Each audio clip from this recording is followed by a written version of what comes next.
I don't like it. When you've turned my voice about, I don't like it.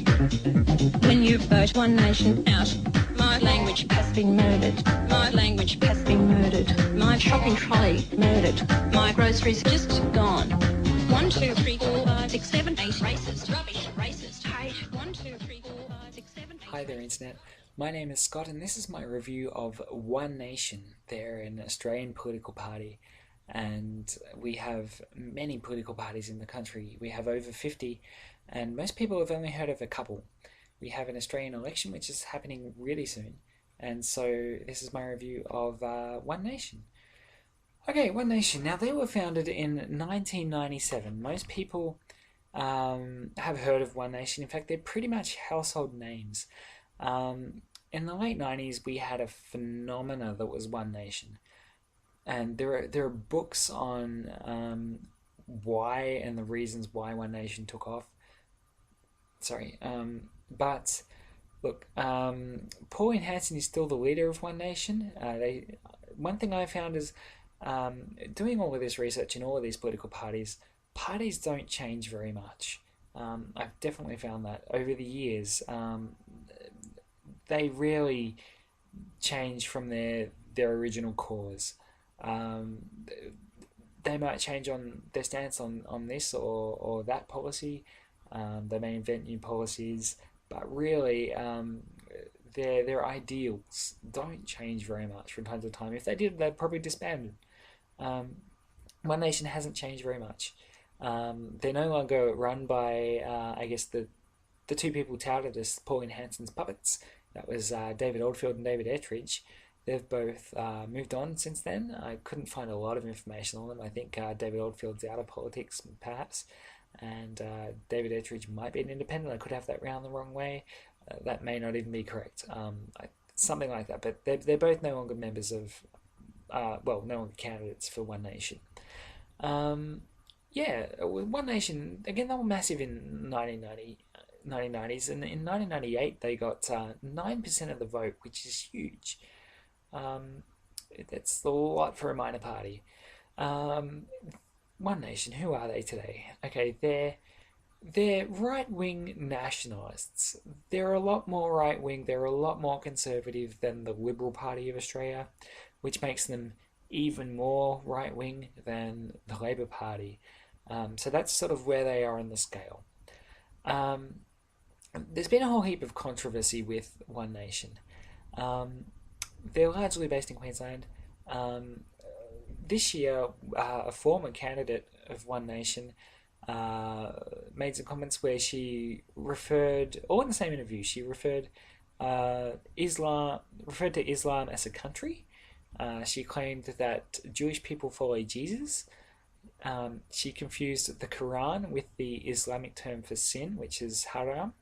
And she gave false information about halal practice and other similar practices. That was a spectacular effort. That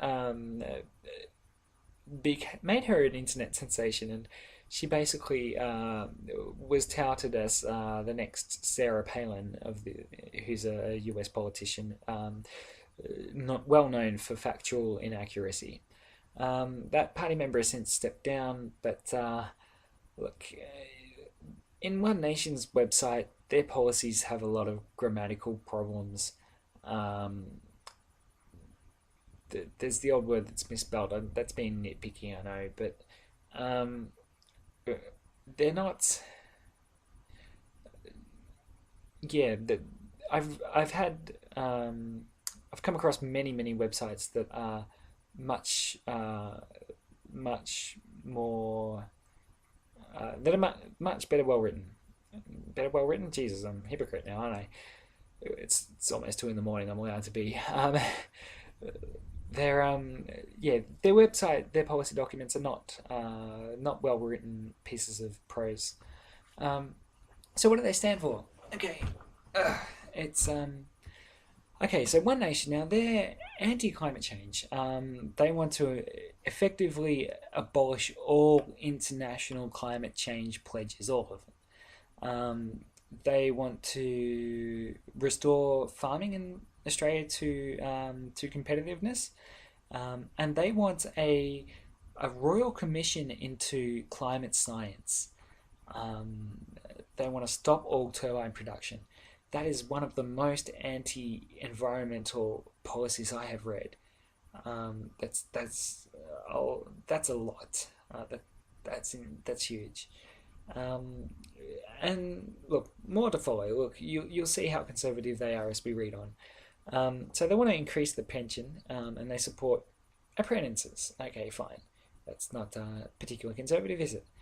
Um, for their euthanasia policy, now they're they're pro euthanasia. They use the term vegetable in their euthanasia policy, which is certainly not politically correct. Um, but nevertheless, I don't want to nitpick too much. We generally know what to. Hopefully, we know. I want to say we know what to expect from One Nation, but a lot of people don't. Um, let's move on. They have a policy to support the Ford car industry, and they would like to see rebates of $5,000 for any newly purchased Australian car. Um, they believe that only citizens of Australia can permanently own a home. So if you're a permanent resident but you're not a citizen, then you can only temporarily own, I guess, a home. You can't officially own it. You can rent, but you can't permanently own one.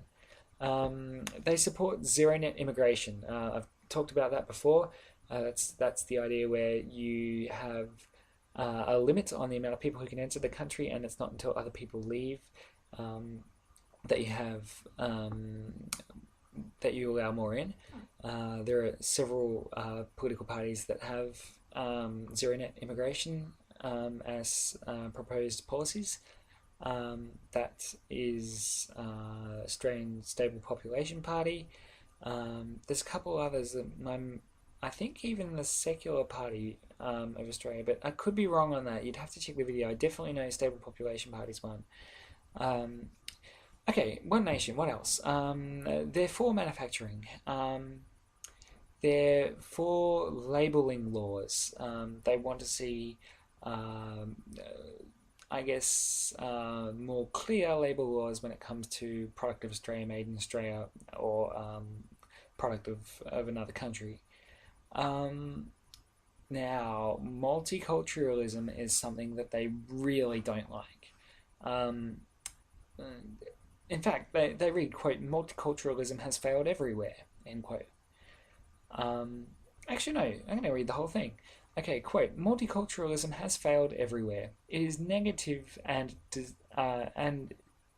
divisive. Oh God, maybe I can't read the whole thing. Sorry. Um, I'll I won't quote it, but I'll read what I've got here.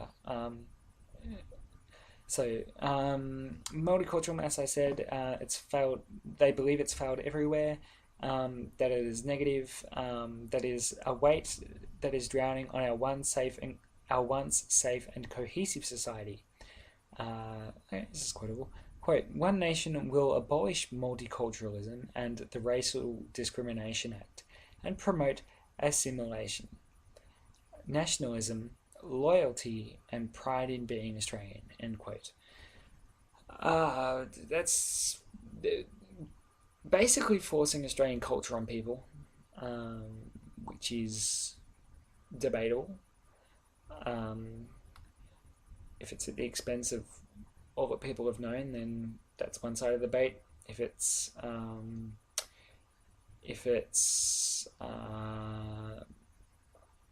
what would you say? If it's not in place and therefore putting in a if people are ignoring, I guess, Australian way of life, then I suppose that that's the other side of the debate. Um, but look, One Nation have attract a lot of media all the time. They're known by a lot of Australians. Um, to the point where, look, a lot of Australians, if they needed to name political parties, they would probably name Liberal, Labor, Greens, and probably One Nation. Um, it's everyone in Australia knows what One Nation is. Not everyone in Australia knows what the Australian Sports Party is. Some of those more minute parties. But who are One Nation? They're nationalists. They're incredibly conservative. I urge anyone to fully read One Nation's website before considering voting for them. But I say that about all parties. This is the whole reason for me doing these videos is for people to please do their homework when it comes to voting. I believe that, and I'll say this in other videos too, but a lot of good can come from voting for, I guess, organised candidates that support what you believe in. A lot of harm can come from ignorantly voting for parties that don't stand for what you believe in. That's my review of One Nation. Again, their party website is in the comments of this video, as is their Wikipedia page. If you found it informative, please click the like button, and I'll see you for my next video soon. I don't like a puppet without strings. There's a muppet in the wings, and it's saying racist things. I won't cop that. No way. I don't like anything. Video killed the racist star. Howard wondered what you are, but he's on the scrap heap too.